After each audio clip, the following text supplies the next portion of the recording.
جن علاقوں کو فیوچر میں ڈائسس بنانا ہو مگر ان میں قاہروں کی کمی ہو، پیرشز نہ ہو، پھر جو ہے انفراسٹرکچر نہ ہو، ادارے نہ ہو، تو ان کو ڈائسس بننے سے پہلے 2 درجے دیے جاتے ہیں. اپسٹولک پریفیکچر پہلا درجہ، دوسرا اپسٹولک وکیریٹ، اور تیسرا درجہ ملتا ہے ڈائسس کا درجہ. تو 1947 میں 10 جولائی 1947 کو اسلام آباد راولپنڈی ڈائسس کو پہلے جس کا نام کفرستان اور کشمیر کا علاقہ تھا، پریفیکچر تھا، اس کو بعد ازاں ڈائسس قرار دیا گیا 10 جولائی 1947 کو.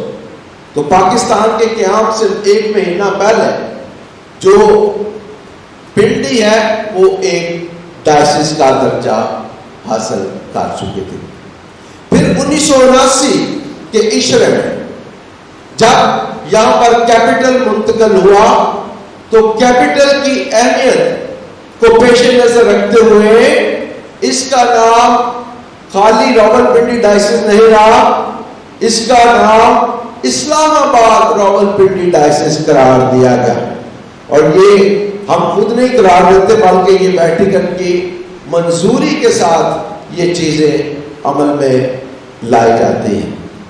تو اب ہماری ڈائسس کا آفیشیل نام ہے اسلام آباد راولپنڈی ڈائسس.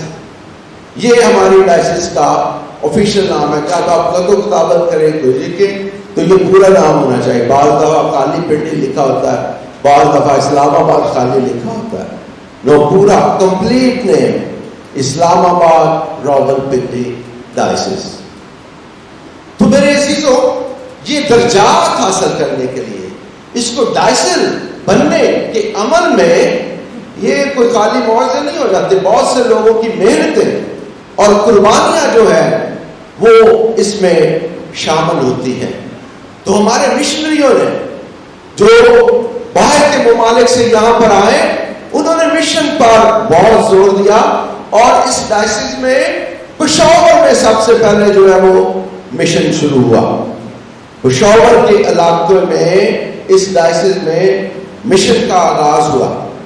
پھر بعد ازاں یہ لال پورتی میں جو ابھی ہمارا کیتھیڈرل ہے، سینٹ جوزف کیتھیڈرل، پشاور سے پھر پنڈی میں کی طرف یہ مشن مکمل ہوا اور سینٹ جوزف چرچ کی بنیاد رکھی گئی، جو اس وقت جو ہے برٹش سولجر کی خدمت کے لیے یہ چرچز بنائے گئے تھے. اس وقت مقامی کلیسیا کم تھی، تو باہر سے جو مشنری بھی آئے وہ جو سپاہی تھے انگریز دور کے، ان کے لیے پاک ماس کی قربانی چڑھانے کے لیے، ان کی تعلیم و مسیحی تعلیم و تربیت کے لیے جو ہے وہ خدمت کے لیے یہاں پر آئے. بعد ازاں جب یہ ڈائسس بنی تو اسی چرچ کو جو برٹش سولجر کی خدمت کے لیے تھا اور اس وقت تھوڑی مقامی کلیسیا تھی ان کی خدمت کرتا تھا، اسی چرچ کو ڈائسس کے کیتھیڈرل کا درجہ دیا گیا اور اس میں تھوڑی بہت چینجز لا کر بیک سائڈ سے اس کو اور تھوڑا سا بڑا کیا گیا. تو وقت کے ساتھ جو ہے وہ بشپ ہاؤس میں بھی چینجز ہوتی رہی، فادروں کی رہائش کے لیے، بشپ کے لیے، اور کیتھیڈرل میں بھی چینجز ہوتی رہی. اور موجودہ دور میں پھر چینجز ہو رہی ہیں. حکومت پنجاب کی مدد سے کیتھیڈرل کو رینوویٹ کیا جا رہا ہے. تو یہ ایک اسٹرگل، جدوجہد ہے. ہمارے مشنریوں نے اپنے خون سے چاہے آج بھی ان کی کہانیاں سنیں تو یہ سرگودا سائڈ میں مجھے جب میں پچھلے دنوں دورے پر گیا تو وہاں پر کوئی مجھے بتا رہا تھا کہ جب مشنری اس طرف آئے، سرگودے کی سائڈ پہ آئے، تو اس وقت بہت سے مشنری جو بیماریوں کا شکار ہو کر مر جاتے تھے، فادرز اور سسٹرز. پھر جو کانگریگیشن میں کام کر رہی تھی وہ نئے عملے کو بھیجتی تھی اور دو سلسلے جانے بھی انہوں نے دی، مشکلوں کو بھی سہا اور آخر جو ہے پھر وقت کے ساتھ جو ہے یہ مشن کامیاب ہوئے. تو آج ہم تو موجودہ نسل